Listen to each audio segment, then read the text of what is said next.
अस्सलाम वालेकुम स्टूडेंट्स।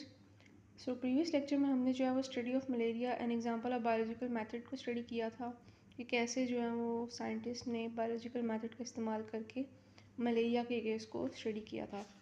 आज का हमारा जो टॉपिक है वो है थ्योरी, लॉ एंड प्रिंसिपल।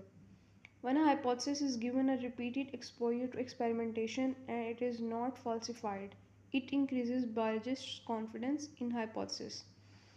कि जब हाइपोथेसिस जो है उसको हम एक्सपेरिमेंट करवाते हैं, एक्सपेरिमेंट्स उसको स्टेज से गुजारते हैं और एक्सपेरिमेंट करवा के भी जो है वो हाइपोथेसिस रॉन्ग साबित नहीं होती, तो इस वजह से जो बायोलॉजिस्ट हैं उनका कॉन्फिडेंस हाइपोथेसिस पे इंक्रीज़ हो जाता है, यानी उनको इत्मीनान हो जाता है, यकीन हो जाता है कि ये हाइपोथेसिस जो है ठीक है। Such well-supported hypotheses may be used as basis for formulating further hypotheses which are again proved by experimental results. अब ऐसी हाइपोथेसिस जो कि एक्सपेरिमेंट करके भी फेल नहीं हुई, फॉल्स नहीं हो सकी, जो है वो ट्रू रही है, ऐसी हाइपोथेसिस को हम दूसरी हाइपोथेसिस बनाने के लिए भी जो है वो यूज़ कर सकते हैं। The hypothesis that stand test of time, often tested and never rejected, are called theories. So ऐसी हाइपोथेसिस जो कि टेस्ट ऑफ टाइम को स्टैंड कर जाए, यानी उस पर बार बार टेस्ट अगर किए भी जाएं तो वो कभी भी जो है वो रिजेक्ट ना हो पाए, उस हाइपोथेसिस को हम कहते हैं वो थ्योरी है। A theory supported by a great deal of evidence. एक थ्योरी जो होती है उसमें हमारे पास बहुत ज़्यादा जो है हमें एविडेंस चाहिए होते हैं उसको बनाने के लिए। Productive theory keeps on suggesting new hypothesis and so testing goes on. Theory की एक टाइप है प्रोडक्टिव थ्योरी। प्रोडक्टिव थ्योरी से मुराद है वो थ्योरी जो नई हाइपोथेसिस सजेस्ट करती रहती है, ठीक है, और फिर उन न्यू हाइपोथेसिस पे जो है वो टेस्ट परफॉर्म किए जाते हैं। Many biologists take it as challenge and exert great efforts to disprove the theory. बहुत से साइंटिस्ट जो है वो ऐसी थ्योरी को जो है वो एज अ चैलेंज लेते हैं और अपनी जो है वो पूरी कोशिश करते हैं कि वो थ्योरी को डिसप्रूव कर सकें। If a theory survives such a doubtful approach and continues to be supported by experimental evidence, it becomes law or principle. अगर एक थ्योरी जो है वो हर शख्स से दूर हो जाए, ठीक है, और जो भी एक्सपेरिमेंट परफॉर्म किया जाए उसको जो है वो एक्सपेरिमेंट को सपोर्ट करे, उस एक्सपेरिमेंट से रिजल्ट आए, ट्रू रिजल्ट आए, तो वो वाली थ्योरी जो है उसको हम कहते हैं वो लॉ बन गई है, ठीक है, लॉ या principle. A scientific law is a uniform और कॉन्स्टेंट फैक्ट ऑफ नेचर। एक साइंटिफिक लॉ ऐसा लॉ होता है जो कि नेचर का फैक्ट होता है और कॉन्स्टेंट होता है, यानी नेचर की सच्चाई होती है, वो नेचर के बारे में सच होता है और कांस्टेंट होता है, यानी वो चेंज नहीं हो सकता। It is an irrefutable theory.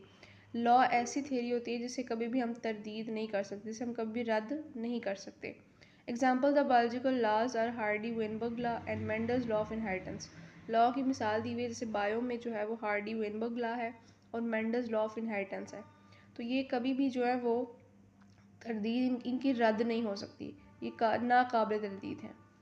So this is all about theory and law. Next topic है हमारे पास data organisation and data analysis, कि डाटा को ऑर्गेनाइज करना और उसको कैसे जो है वो एनालिसिस करना। Data organisation and data analysis are important steps in biological method.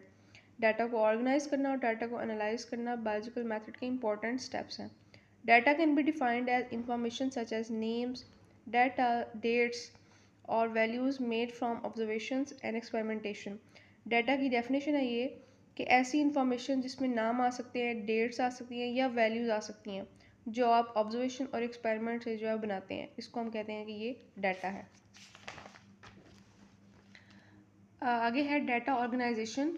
In order to formulate and then to test hypothesis, scientist collect and organize data.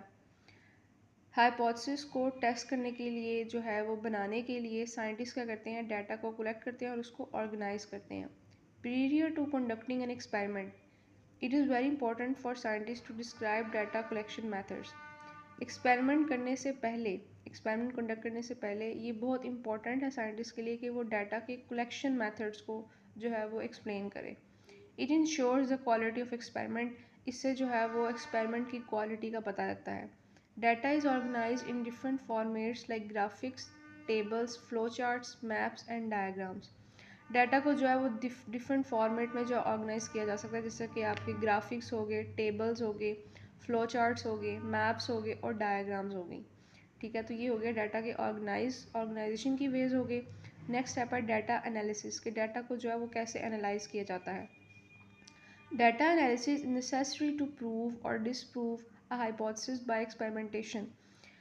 Data analysis जो है वो हाइपोथेसिस को प्रूव या डिसप्रूव करने के लिए जो है वो ज़रूरी है, ठीक है। इट इज़ एक्सपेरिमेंटेशन में it is done through application of statistical methods that is ratio and proportion. तो डाटा एनालिसिस कैसे किया जाता है, जो स्टैटिक्स एक मैथ्स की ब्रांच है उसके अंदर जो मेथड यूज़ होते हैं उनको जो अप्लाई किया जाता है डाटा की एनालिसिस करने के लिए, जैसे कि रेशियो हो गया, प्रोपोर्शन हो गया। When a relation between two numbers, for example a and b, is expressed in term of quotient a quotient b, it is called the ratio of one number to other. Ratio की मिसाल दे रहा है कि दो numbers के दरमियान अगर relation है उसको ऐसे एक्सप्रेस किया जाए कि a क्वेश्चन b, तो इसका मतलब ये है कि a रेशो b है, यानी कि एक नंबर दूसरे की रेशो है। Ratio may be expressed by putting division और colon mark between two numbers. Ratio को एक्सप्रेस करने का तरीका बता रहा है, या तो हम डिवीजन का साइन भी लगा सकते हैं या कोलोन का साइन भी लगा सकते हैं। For example colon, the ratio between 50 malarial patients and 150 normal person is 1:3, यानी कि 50 मलेरियल पेशेंट हैं और 150 नॉर्मल पर्सन है, इनके दरमियान रेशो हम कैसे फाइंड करेंगे, वो होगी 50 रेशो 150, इसको हम जो है वो डिवाइड करेंगे और उसको इन नंबर्स को सिंप्लीफाई करके 1:3 हमारे पास आंसर आ जाएगा। Proportion means to join two equal ratios by sign of equality. Proportion का मतलब क्या है कि आप दो रेशोज़ की वैल्यूज़ के दरमियान इक्वल का साइन लगा दो। For example a/b equal c/d is a proportion between two ratios, यानी दो रेशोज़ हैं, एक रेशो ये वाली है और एक रेशो ये, इसके दरमियान इक्वल का साइन लगाया हुआ है, ठीक है। This proportion may also be expressed as a/b proportion c/d। अब यहाँ proportion का इसने साइन बता दिया है। When three values in a proportion are known, the fourth one x can be calculated।